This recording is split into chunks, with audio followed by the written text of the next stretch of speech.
Welcome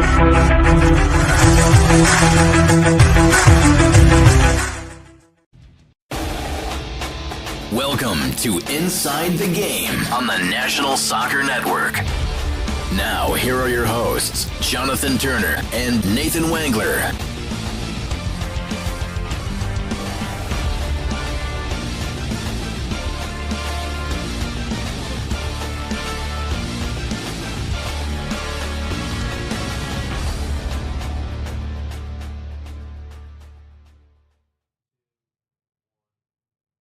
Well, good morning and welcome back to Inside the Game, number 178 here on this Monday, October the 27th. It's been a few weeks since we've been on the air. We were busy, but I'm Jonathan Turner alongside Nathan Wangler and our producer Ryan Glinsky, and welcome back into Inside the Game, Nathan.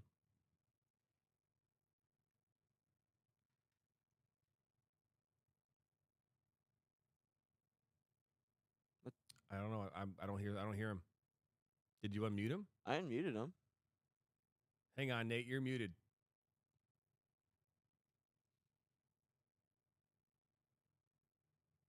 We can't hear you. Nope. Still can't hear you. He's got levels. We just heard him. Wait. Mech Jack says Nathan has never sounded better. Oh, I'm not hearing him. So is it in our system? Did you turn down our audio? I didn't touch anything. Yeah, you said he has levels, and he's not blue, he's green? Yeah, it's all green. Well, then something you must have turned off the computer audio. Take a look at our computer audio. Oh, Lord.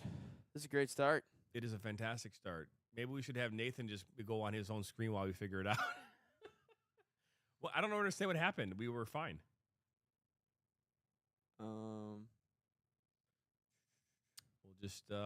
Yeah, we're under the speakers. Not the speakers. We don't want to be on the speakers. We want to be on the Roadcaster. Yeah, the Roadcaster Pro Chat. No, on stereo. Yeah, that's what I was on. I don't know. Yeah, he's continuing to get levels. Yeah, go ahead and have him go. I'll figure it out.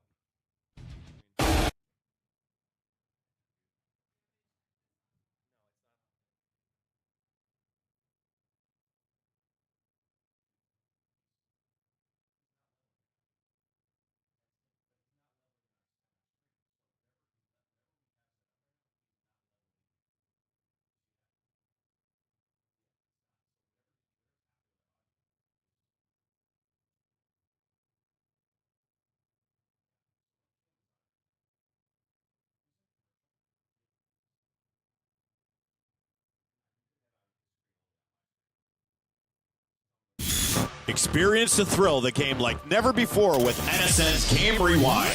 Dive into full match commentaries enhanced with cutting-edge dynamic graphics, Letting you relive the highs and lows of your favorite matches in astonishing detail. whether it's a championship win or a legendary play. NSN Game Rewind bridges the past and future with a broadcast experience designed to captivate. Call 586-304-4405 And start watching today.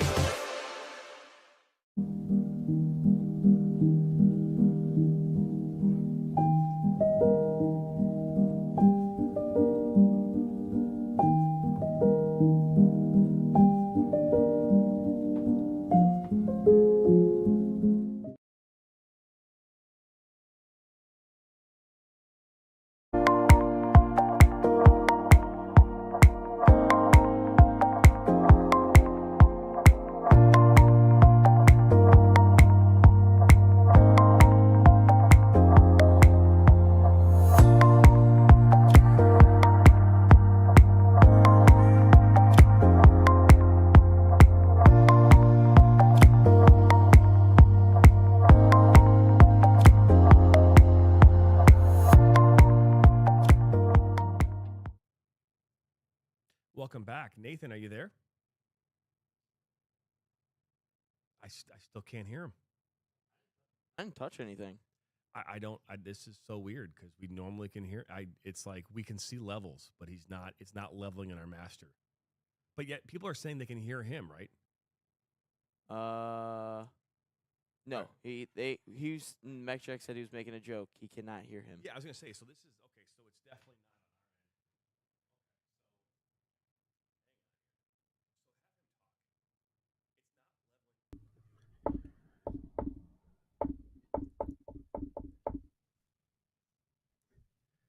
you talk now, Nate?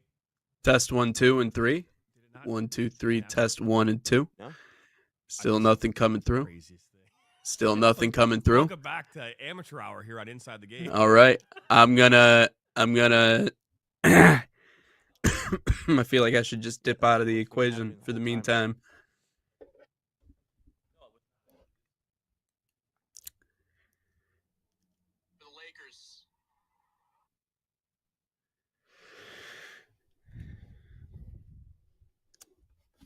All right. Don't really know what to do. Test 1, 2, and 3. 1, 2, 3. Test 1 and 2. But we couldn't hear him before. That was definitely not being able to hear him. 1, 1, 2, 3. Test 1 and 2. 1, 2, 3. Test 1 and 3.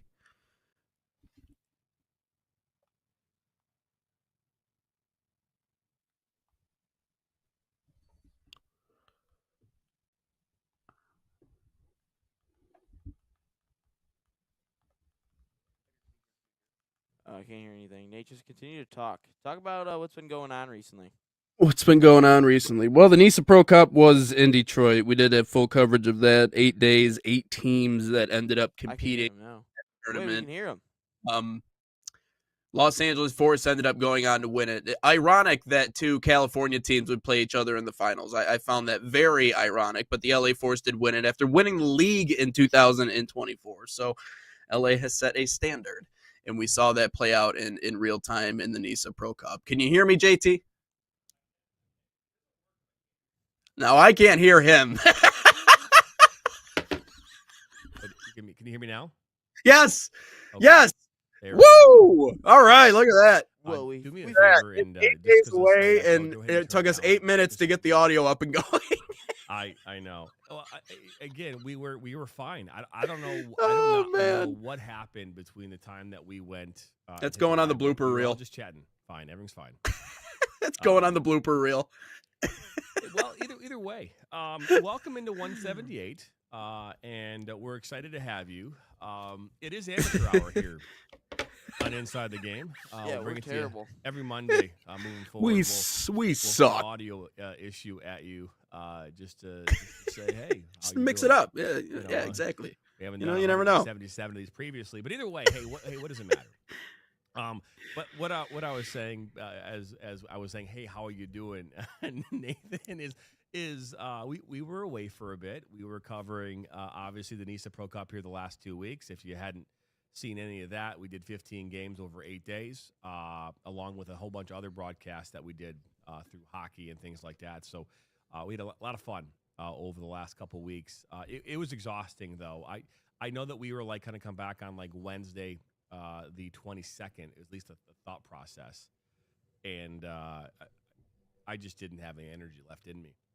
And so I'm glad we took the rest a couple of days off, just kind of refresh a little bit, get rejuvenated a little bit, and get ready here for today. Now, I think it's important to talk about.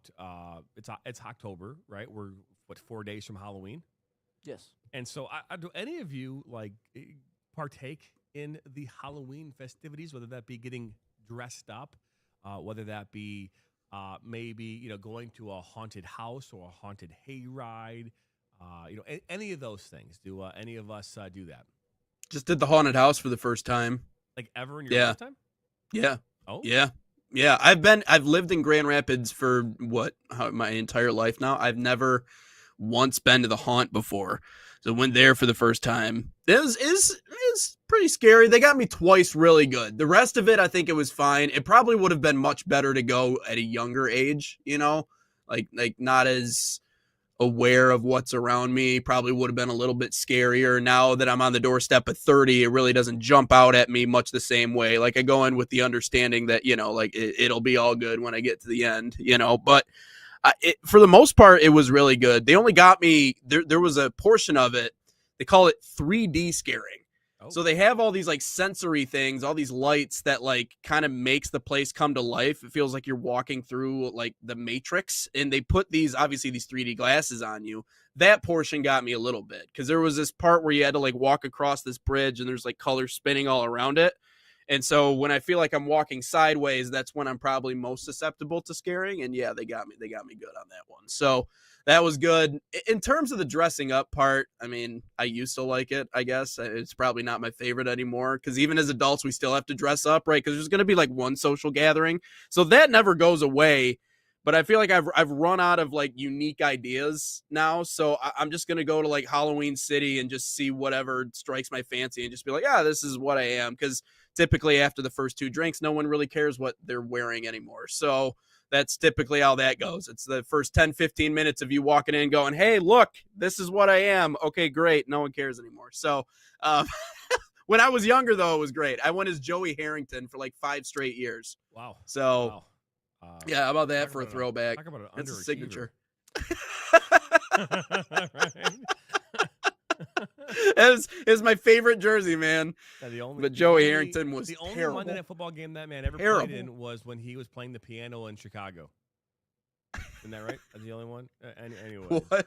Man, he could throw dimes though on those long ball passes, man. On Madden, he could hit them. Their money. He could throw them long. The rest of it though was a nightmare. How about you, Ryan? Do you participate in the whole Halloween festivities? When I was at school, yes. So for 4 years, I did. But For like the last aunt and uncle, more so than I think with the rest of my family. But we tend to go to this terrified forest.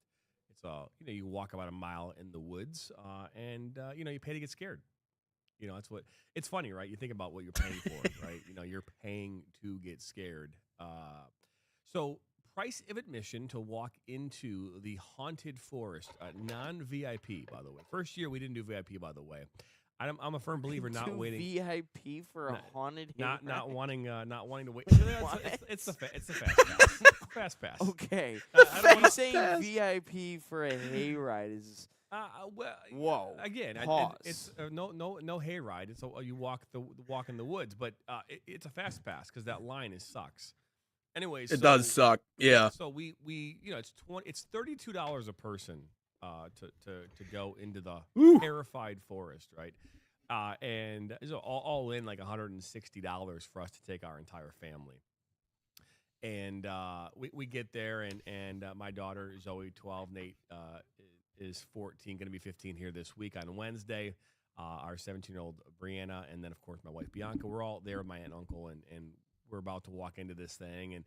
And Zoe over the years, she used to have this. For $1 they would give like this little like glow stick, and that was like the monsters or the actors wouldn't come up to this person with this thing on and scare them. They would steer clear of them, so that way they could enjoy it without experiencing the fright. Now, I always go first. Terror. None of this stuff scares me. I mean, I just walk and everyone's behind me. They're all like getting they're getting screaming and they're yelling and then they're shoving and but I will say this: it is fun to get out there and kind of do that. You get to go into these environments. I haven't been in a haunted house in a number of years, but back when I was in my early 20s, we would go to the bar and then we go to the haunted house.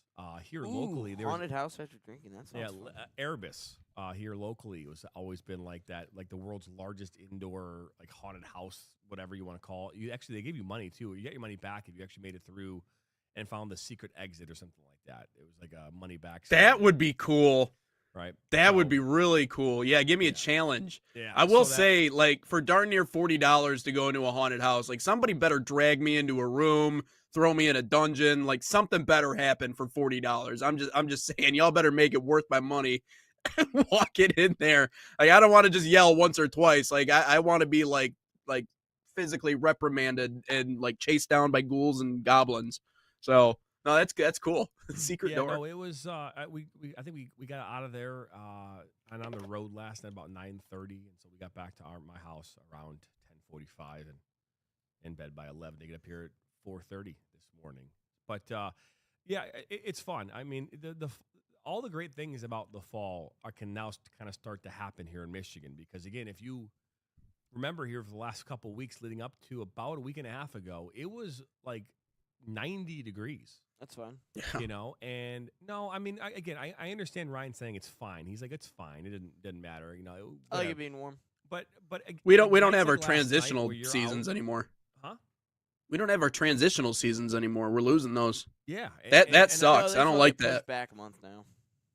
But like going from 74 to freaking 35 in a matter of a week is not great. But anyways, go ahead. And that's the thing I was going to say is that, I mean, the best part about the fall is you went to the apple orchard, right? You think about this, right? What do you do as you get past Thanksgiving? Maybe if you're going to used to going out and getting a real tree, cutting it down, you go to one of those tree farms, right? And you don't want to do that when it's 70 degrees outside. You want to do that when there's light snow coming down. It's 40 degrees outside. Maybe it's 30, whatever. And you're like, then you get some hot cocoa, right? Reminisce, right? That's the nostalgic aspect of doing those things that are traditional. And, last night it was, 50 degrees outside. It's sweater weather, right? Your hoodie weather. You're wearing gloves maybe.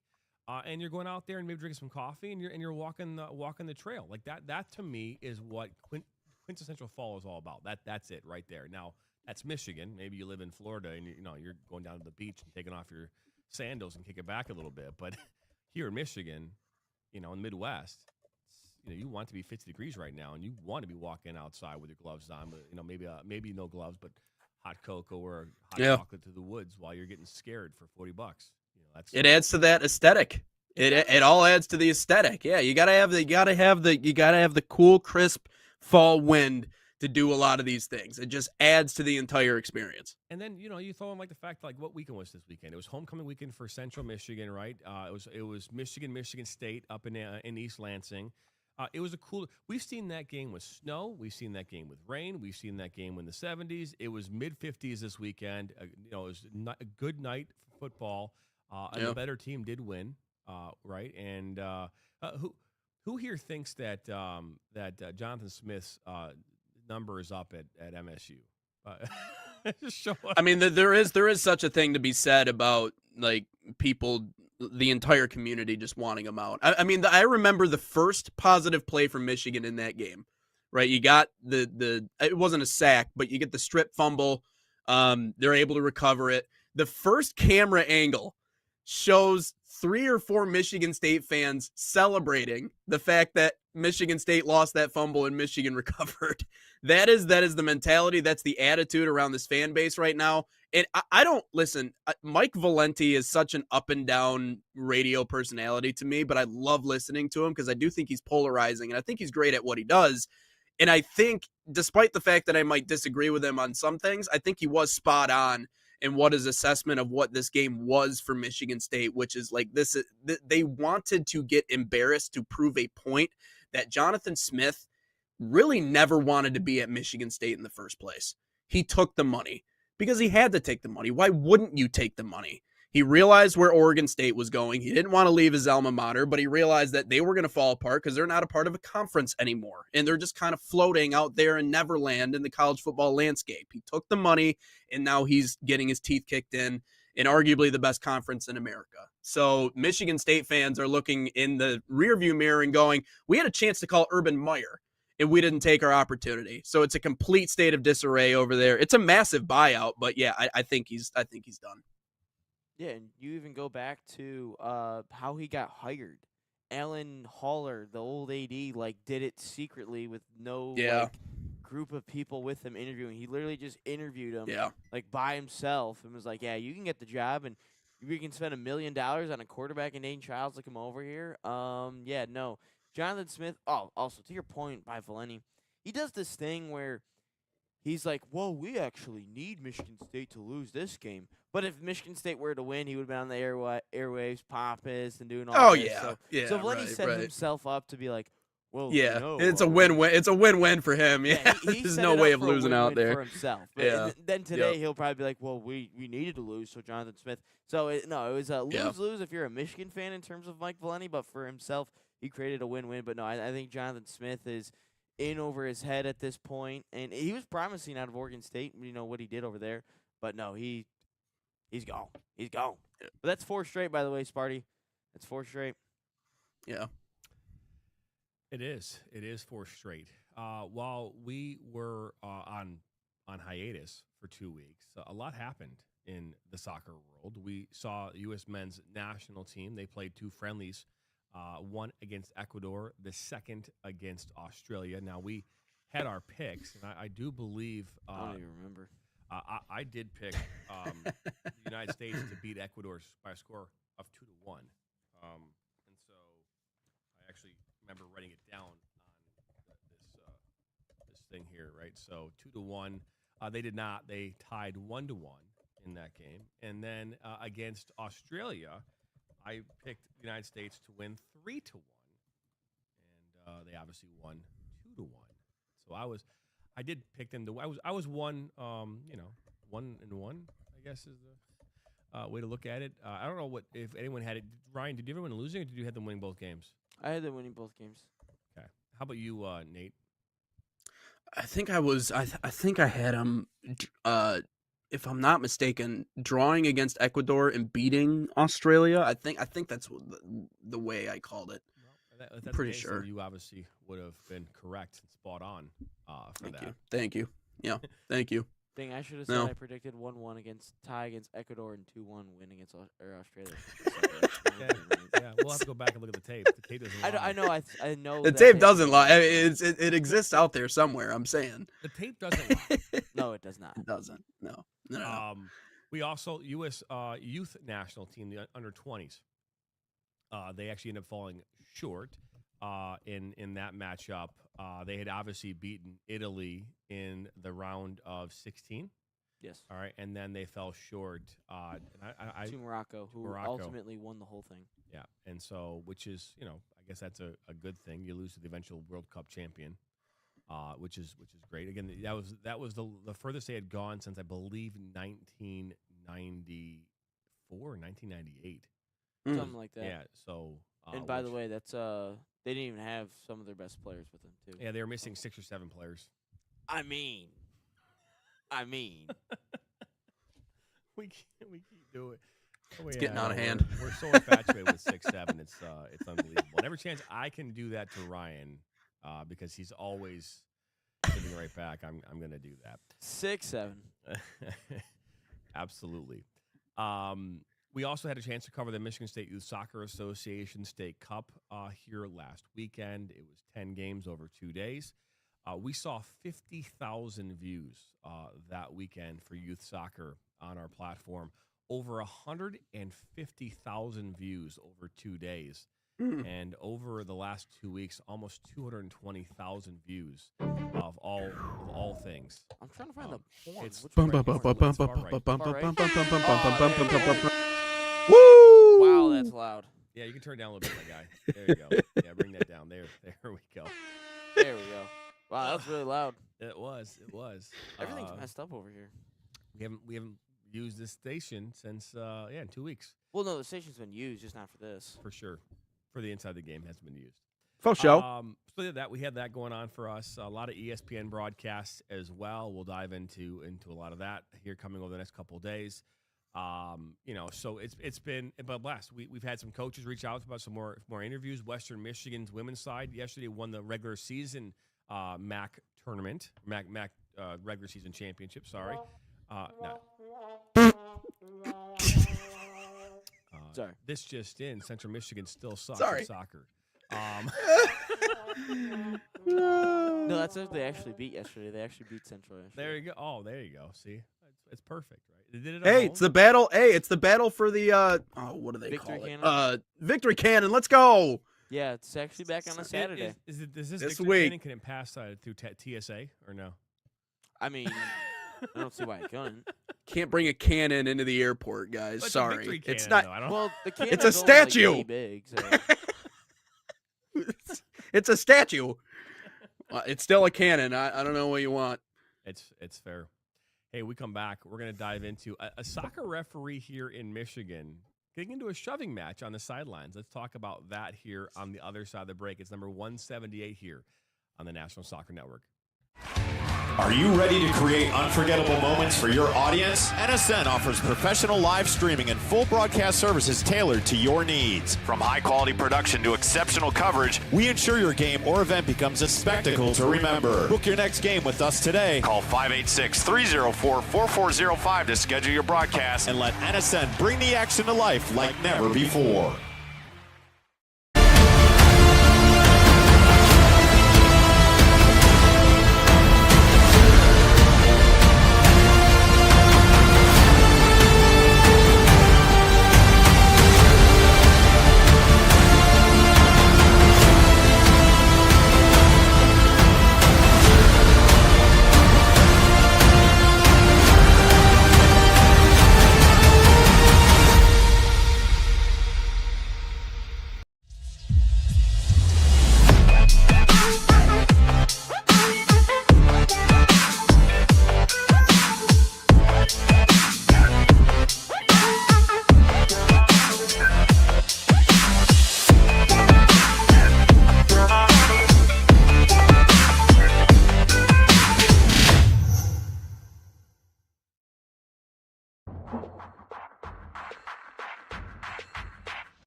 Welcome back into Inside the Game here on this Monday, October 27th. I'm Jonathan Turner alongside Nathan Wengler and Ryan Glinsky, our producer. While we were away on break, well, not really a break, but while we were away working hard on NISA Pro Cup and other games here back, on October 15th, a soccer official here in the great state of Michigan decided to take matters into his own hands. And we do have a video here that we're going to show. Let's. Do you want the video first, or do you want let's take a look at the video. I think it's good to put this in the video is going to show some context. Okay, so the issue is it's all the way in the back. So for people looking on your screen, see the yellow in the back. I don't have I can draw anything, but it happens back there. This linesman is running. You'll see him right there, and then all of a sudden, he just turns around. Just shoves that kid to the ground. There's actually another video that shows it how far off the touchline the referee is actually running. Referee's name is Randall Smith. And this is happening during a playoff game. So this is Traverse City St. Francis. And I don't know, I think it's maybe Coldwater. No, it's, I have it all. There's Traverse City St. Francis, maybe Gaylord? It's versus Gaylord, yeah, because that's a Gaylord player. Yep. And so suspended by the MHSA for pushing a Gaylord soccer player in a playoff game on the 15th, which happened to be two Wednesdays ago. This was in the boys' high school against Traverse City St. Francis. Video footage showed the fourth official shove. It was a third assistant referee, by the way. Player down the sideline. Referee has been suspended indefinitely. And since this video and since this article came out, the referee had actually been charged with a misdemeanor of assault and battery, which carries up to $500 fine or a 93 days in jail. And so I think this is an opportunity for us to have a conversation about athletics, sports, refereeing, and consequences that happen as a result of the field. Now, we have seen in recent years where players, when they get into altercation, not usually against one another, right? Typically, if a player goes after a referee, absolutely. If a parent goes after a player, absolutely. You don't typically see two players who get into it, right? Where you see that going in, unless it, like we've seen in hockey where a player's taken a stick, right, and gone that direction, and that has resulted in legal issues from going to court and whatnot. Now, again, it's not often that we have referees who are on the side of the one being accused of assaulting a player. So the question I have this morning, and obviously we can go back and forth about this, but is there a need for this to be in the court system? Is this something, again, not knowing all the context, should this be something we should be seeing prosecuted like we're seeing, or is this too far? I think it's a little too far. I mean, listen, I understand it was a knee-jerk reaction. I understand that pushing the kid wasn't obviously a cool thing to do, and I think he deserves to be suspended, and he deserves to take some time aside from refereeing, because if you're going to react that way to just simply getting tied up with a player, then it's clear to me that there's something else that's going on here that probably necessitates him stepping away from the game for a little bit and getting himself back to the right place. But if you're going to go as far as to try to fine him an exorbitant amount of money or even put him in jail or prosecute him, I mean, guys, we need to pump the brakes a little bit. I mean, I would be very upset if that was my kid. Okay, so I have to make sure I qualify all this by saying that. Like, I'm not justifying it, and I'm sure if the parents are mad, they are justifiably mad. But I think it might be a step or two too far. Now, would I be saying the same thing if it was a player pushing a referee? Probably. I mean, I don't like when people call for kids to get expelled from school or any of this other stuff. Like, you don't make a life-altering decision based off of one thing like that. Now, if he started like swinging, if he was like going to do like some real damage to people, then yeah, maybe we're having a separate conversation. But I did want to say, kudos to the team for keeping their cool. Kudos, because this could have turned into a real sticky situation really quick. But it didn't, because I thought they handled themselves the right way. So credit to that coaching staff, credit to that team for not really going out of the way to make this an issue, because this would have been, I'm sure, a much larger story than what it already is if that was the case. But I think it might be just a little overkill in my personal opinion. What are your thoughts, Ryan? Oh, I obviously the referee should be suspended. I think that MHSA did a good thing of nipping in the butt early. I mean, he shouldn't ref again. But yeah, I mean, even that's fair. I mean, saying that like he doesn't get to ref another game would be, I even think that's within the realm of possibilities. But the different charges, I mean, it's just a shove. It's not that like if that's the case, then the fight yesterday in the Steelers Packers game, then whoever shoved the Packers player from the Steelers, then he should have a assault battery charge or whatever it is. I think it's just too far at this point. Yeah, he shouldn't have done what he should have done, but I think the punishment should just be you just can't ref a soccer game again, and I think that's completely fine. Apologize to the kid, apologize to the family and the school, but other than that, I don't think there should be anything more.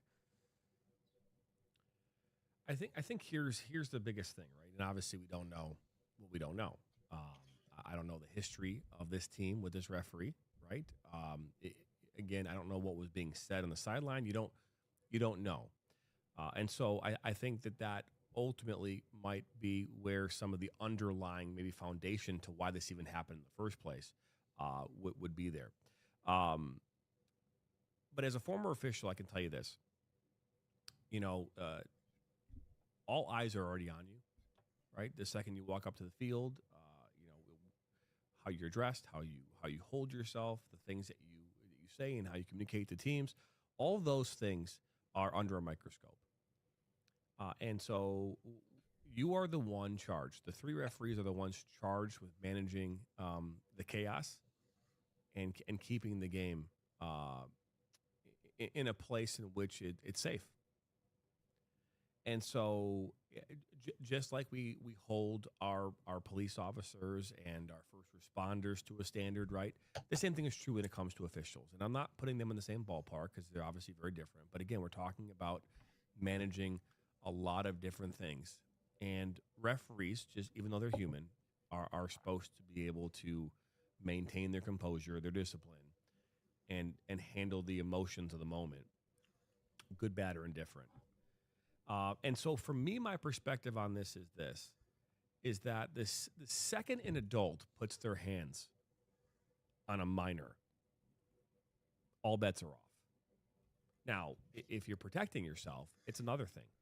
All right. Now, again, we could argue, well, he got tripped. According to the report, the referee kind of tripped or stepped over this player and then came back and shoved him. Well, okay, there's a right way and a wrong way to do things. So as a referee, you would call over the center referee, who would take care of that. They would red card, give the yellow card to a coach. I mean, whatever the case might be. Ask that player to leave, whatever it is. Shoving them is not part of protocol, right? It's not. And so you put your hands on a minor, all bets are off. I don't care if you're a referee, you're a coach, you're a parent, doesn't matter. I mean, what is the difference between the referee shoving that player and a mom coming out and shoving a player down on the field? Just take away the name for a second. Is there a difference? Right. There is no difference. And the law will look at that and say there's no difference. And if we here at the same time are saying we need to protect officials, right? We've seen referees get killed. We've seen referees get assaulted. We've seen referees just verbally and physically abused across the sports landscape here in this country, around the world.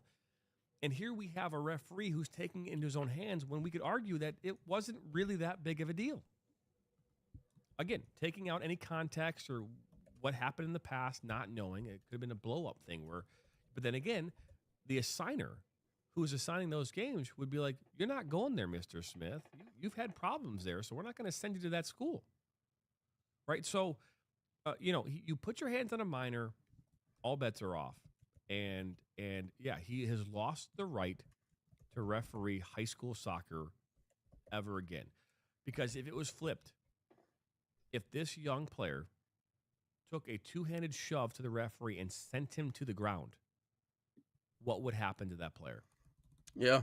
Right? And and again, that's a minor. And would they be held to the same standard as the adult? No. Now, if they're closer to 18, probably, but most likely not. We saw that football player. Was it in Texas that went out there and bull rushed the referee after being tossed off for unsportsmanlike behavior? beelined right towards him. I mean, that kid's career is over with. And so, yeah, I all bets are off when you do that as an adult. And again, there's a right way and a wrong way to do things. He did not follow protocol, but this also herein lies the problem with high school soccer. And we haven't talked about it on this show at all, to be fair. We've talked about refereeing, but we've never talked about the discrepancy between a United States Soccer Federation trained and licensed referee and that of a Michigan High School Athletic Association referee. They are not one and the same. As a matter of fact, my soon-to-be 18-year-old daughter, Brianna, will turn 18 in September, she could go, as soon as she turns 18, actually at 17, she could go on the website for the Michigan High School Athletic Association, take a test, pay $55, and become an official. You don't have to have any experience or knowledge about the sport whatsoever. Didn't have to play it, didn't have to do anything. Now, you could argue and say, well, is that good? Well, in our current environment, having officials is better than not having officials. But in the perfect environment, what would you want? You'd want to have well-experienced, well-educated on the sport, former players participating as referees in the game. I don't know this referee, but is it possible he was just a high school referee and not licensed to do U.S. soccer? Possible, right? Because, again, every year in U.S. soccer, what do? You go to a research class. You take a test every year. Boom, every year you go there. If you want to become a U.S. soccer referee, you have to go through a 4 or 5 week course. You've got to do this, do that. There's a bunch of steps that you have to do. Got to keep getting licensed every year. Now, you got to get licensed at the MHSA as well, but you take a rules test, and that's it. The threshold and the benchmark that you are being measured are not the same. And if you are rising the ranks as a referee, which a lot of young referees want to do, you go and you're getting upgraded. You're being assessed after every game. Like, I can almost guarantee you that 90% of your high school referees have never experienced an assessment, have no idea what that even means. Yeah, maybe 90% is too high, but the percentage of referees who only referee at the high school level do not get assessed, have never experienced that process. And so, yeah, there's a significant difference. And I hope that the MHSAA and governing bodies around the country when it comes to the high school game would take that part more seriously. Because, again, me going and getting licensed by U.S. Soccer, going through that every year, being assessed, being invited to tournaments, doing those things made me a better official and made me a better high school official. Yeah.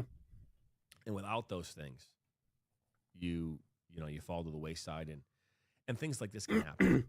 Yeah, well, and the other thing, and I get the hypocrisy side of it too, and that's a really good assessment, and that's kind of why I worked in if a player did this, would we be reacting the same way? Probably not. But you go into this, and I'm sure you know this, JT. You go into refereeing, umpiring, whatever it is, you have to accept that there's more expected out of you than there is necessarily out of everybody else around you. Like there's a standard when it comes to being in that spot that you have to abide by, that you have to adhere to. And I mean, Ryan, you and I were sitting there for the NISA Pro Cup final. And, sometimes those players can get very passionate, especially in a matchup like that. And, it's cold outside and they just want to win and go.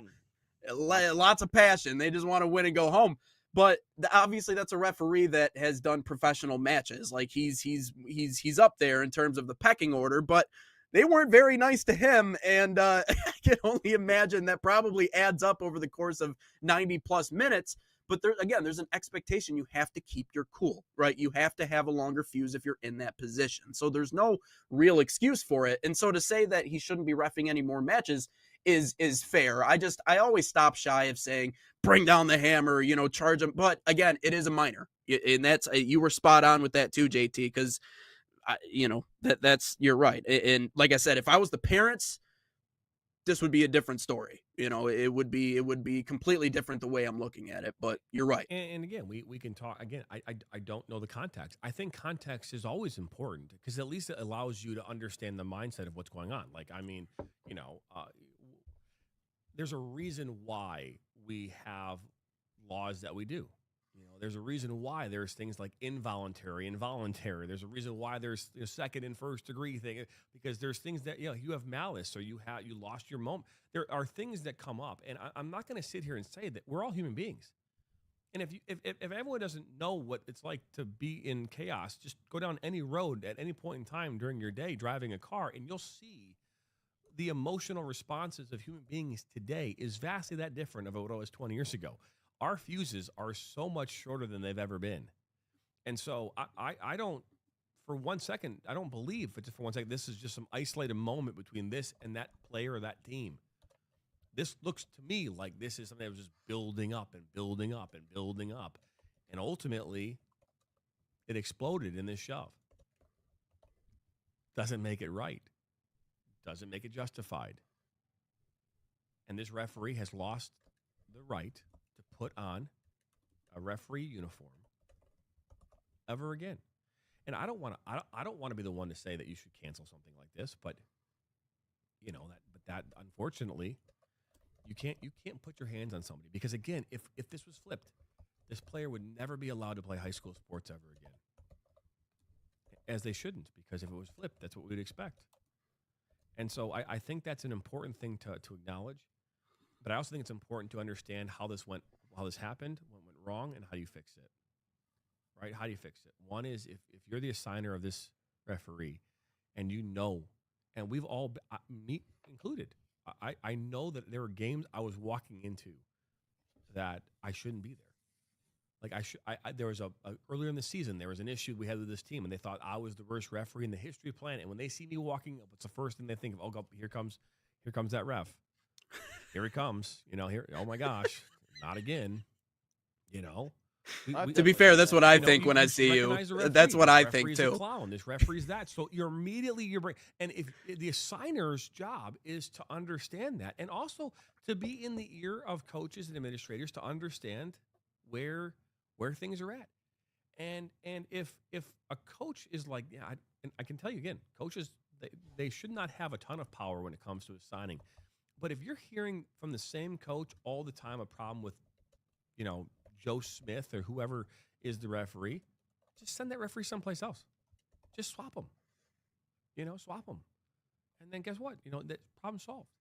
If this person has a problem with a particular team, send them to the other side where they won't be impacted. You won't have that situation.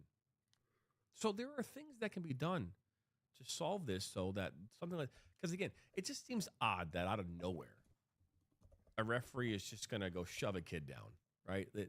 This doesn't seem, there's something else that happened that led up to that referee went from, 0 to 100. And I don't believe it was an attempted tripping that caused that to be the case. I feel like there was some chatting, there was some back and forth, there was a bunch of stuff. And so I think that's what led to this. Again, I'm sure it will come out in some kind of a courtroom if this person doesn't plead guilty, which you would imagine he would plead to a lesser charge and be done with it. But I've been wrong before. We're going to step aside here, come back here. We're going to dive into some mailbag. We were gone for a bit. We have a lot of comments, I'm sure, that came through. Let's dive into some of those here from TikTok land and all of our social media. Don't go anywhere. 178 continues here this morning on Inside the Game.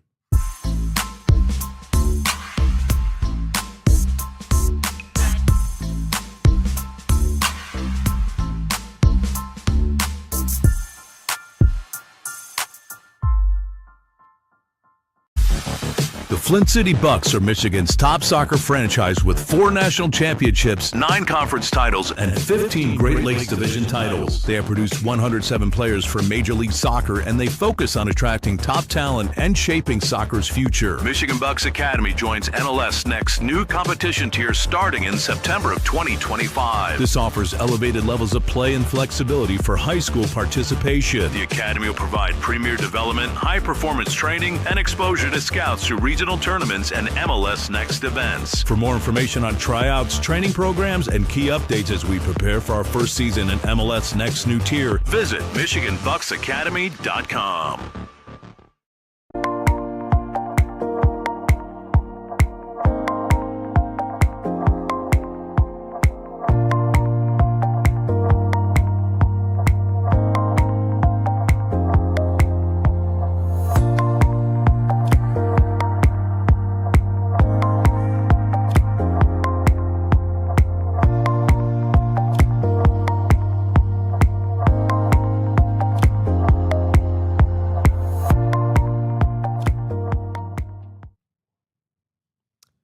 welcome back here to Inside the Game here on this Monday morning. Jonathan Turner alongside Nathan Wangler, Ryan Glinsky.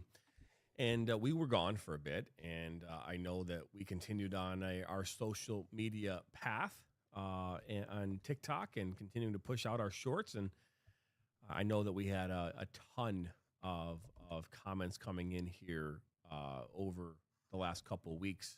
And so, Ryan, let's dive into some of those here. Yeah, there's a lot of stuff. I'm just trying to find videos where there's a ton of comments on there. But this one, this is, I don't even remember when we talked about this, but this was the win at all cost mentality in youth soccer. Oh, so this dates back to 177. No, I'm saying when Kodog15 commented. This is just like any business, especially sales. If you're not setting up proper expectations about how things are going to happen and how things are going to go, then the communication is the issue. That's why most kids and parents get fed up, because they are fed lies from coaches about development. And then when the games come, all that matters is winning. Yeah, I think that the parent today is much more educated when it comes to youth sports than they've ever been. And so I think that we're putting a lot of power in the hands of clubs. And to be fair, I think it almost entirely falls on the shoulders of parents. Again, you're the one cutting the check. Yeah. You're the one sending your kids to this team. And so while you can make a bad decision, while you can be ill-informed or misinformed and make a bad choice, then go someplace else. Right? The problem is for a lot of it's emotion. This is all emotion. It's your child. Just like we talked a moment ago about that kid getting shoved down by a referee, mom or dad emotionally pissed off and are going to do everything they can to make sure this person pays the price, whether that be from their wallet or whether that be in a jail cell. Like, that's how that's going to work, wow. right? And so that's an important thing to acknowledge. Yeah. Now, when it comes to this aspect, you're going to sit here and tell me that mom and dad who are paying $5,000 and are traveling all across the country with their kid doesn't know what's going on, or doesn't at least believe to know what's going on? I don't buy that. I think what happens is this: we're blinded. We're blinded by Johnny. We're blinded by Susie. We think Susie's going pro. We think Johnny is going to make it to the Big Ten. That's the problem, and we think that at 4. Yeah. We see them bursting out with a ball and like going a little speed. Like, oh, look at that! Wow, look at Johnny go. He's gonna play one day for a Big Ten, Michigan. You're gonna be battling. Like that's how we think as parents. And then as they get a little older, some coach says, "Yeah, your player's pretty good." Then a couple years later, it's affirmed. Player's pretty good. It keeps happening. And then when your kid doesn't go Big Ten, you're all like, what the hell? I thought my kid was the best thing ever. No. It was just every coach above them and below them thought they were just really good at that point. Yeah. For their age, they're good. Not the best, but they're good. Yeah. That's the problem. I think we get stuck in our emotional land. And I think that also we thoroughly enjoy being around other people. And I think that moms and dads also like being around other moms and dads. And so you get into these environments where mom and dads are all hanging out, they're all talking and love it. We're going to tournaments, drinking booze together. We're all, and it costs $5,000. And, some kids are there to be, the next superstars, while their kids are there just to play fun and maybe play with their friends. And somewhere in there, we get lost in the fact that our kids aren't going to the highest levels of the sport, and we get pissed off and start demanding answers. So, yeah. I think parents like surrounding themselves with yes men just like everybody else does. I mean, you don't want to hear no. Like, that's a hard thing to hear, especially when, your kid is all that you think about. You want them to be successful. You want them to be happy. And I understand that from a parent's perspective. I would understand that too. But, give my dad credit. Like, he was always like really honest with me about where I was and what I was capable of, and maybe to a fault, but and it's like, I remember asking him once, hey, do you think, because I used to love playing baseball, obviously, you think I could make the Major League Baseball? He's like, he's like, if you keep working hard, but he was honest in his assessment, and he refused to spend the $8 billion to have me play travel baseball, because he liked me doing different things, but he also realized like what's in it for us if we're going to invest all this money and we know that, whatever. So I think people allow themselves to be fooled because they want to be surrounded by yes people, and they're allowing a lot of these clubs to kind of prey on their emotions and prey on their wallet at the same exact time. Because if we tell you your kid's the best, you're probably going to be susceptible to spending more money, which means that's great for business. That's great for everybody involved. So I think there's an element of that there too. Next one. This one is more USA men's national team related. Again, I made a video like a week ago about some USA takeaways from the camp. Again, I don't even remember what I said.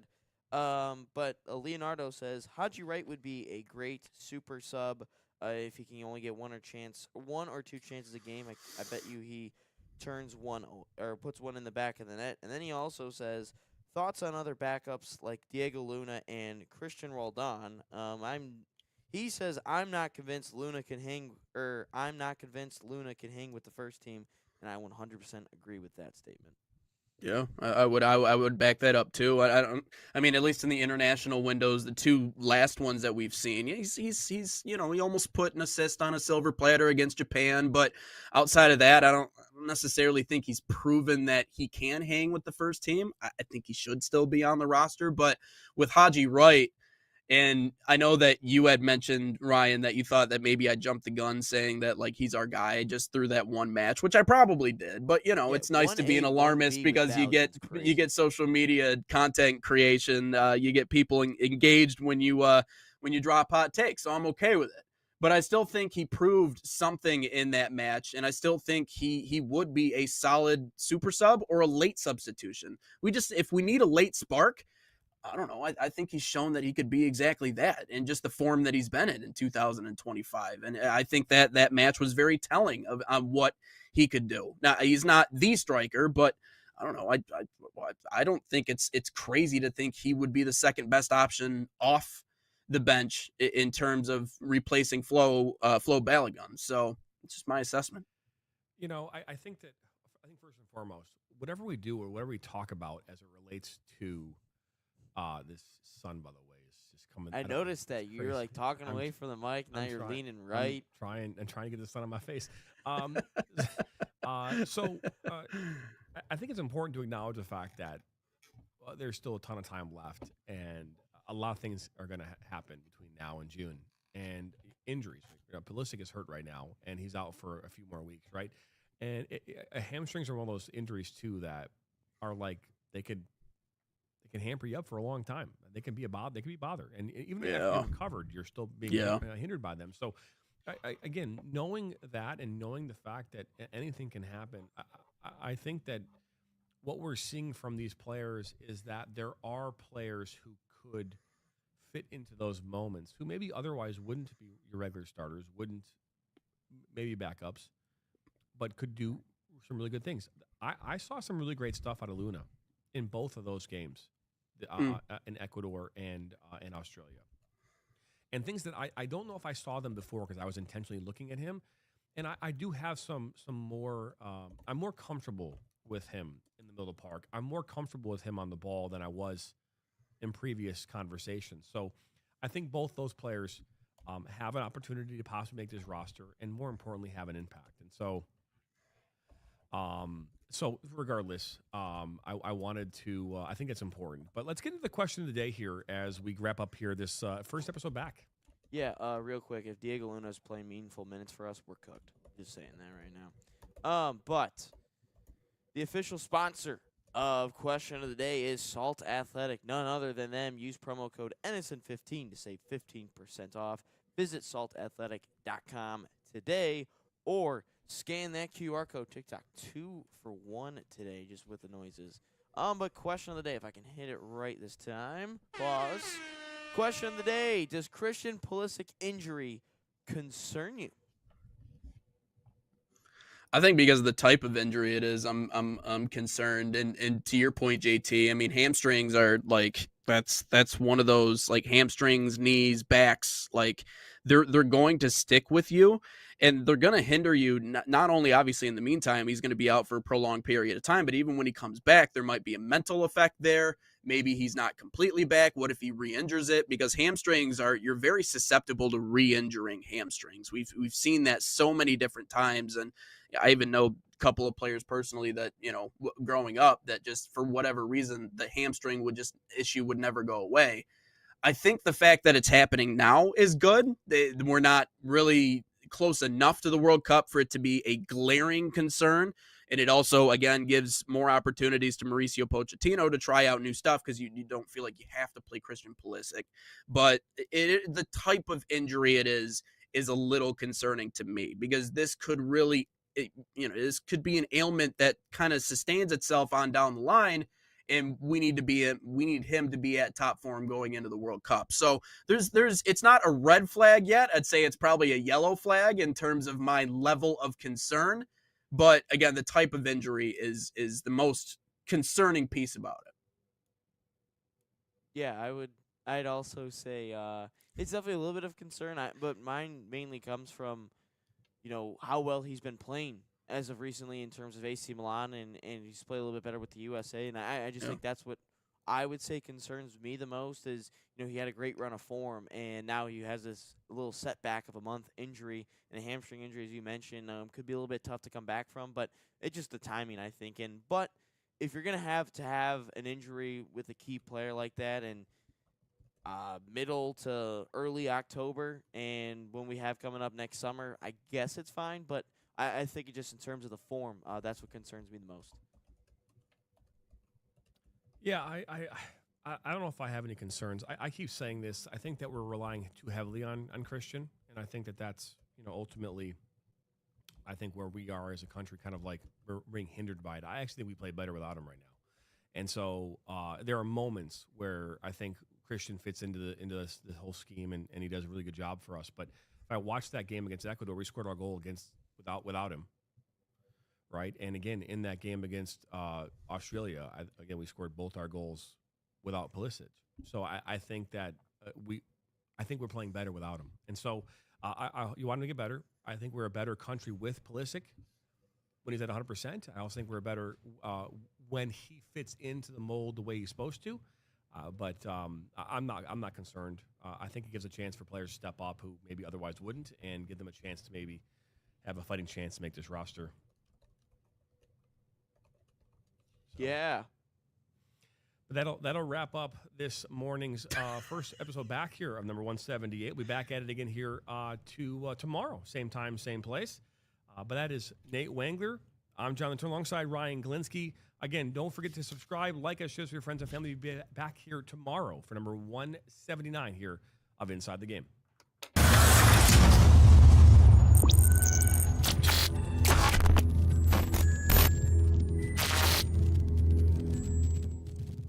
From the biggest matches to the hottest takes, Jonathan Turner and Nathan Wangler bring you the stories, the analysis, and the edge you won't get anywhere else. Streaming live weekdays at 9 a.m. on YouTube, Roku TV, Facebook, Twitter, and all major platforms. No filters, no fluff, just real talk, real soccer.